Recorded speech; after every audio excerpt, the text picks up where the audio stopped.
Cancer patient sa Sablan, Benguet arestado sa pagtutulak ng iligal na droga. Naka-alerto CJ Turida.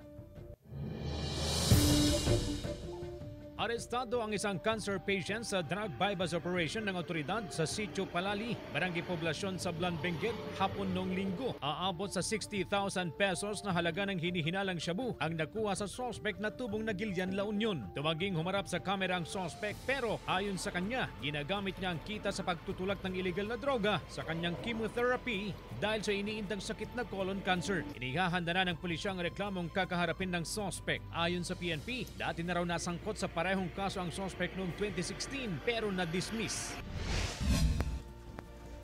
Sinalakay ng mga otoridad ang umano'y drug den sa Purok-Ongasan, Luwakan proper sa Baguio City. Gabi noong Sabado, naabutan ng mga otoridad ang ilang kalalakihan na gumagamit ng iligal na droga. Nagkalat din ang mga iligal na droga sa loob. 7 katao ang hinuli na pawang dayo sa lugar. Nasa 66 na pakete ng hinihinalang shabu at 100 gramo ng marijuana ang nasamsam sa operasyon. Sasampahan ng reklamo ang mga suspect na tumanggi nang magbigay ng pahayag. CJ Torida, One North Central Luzon.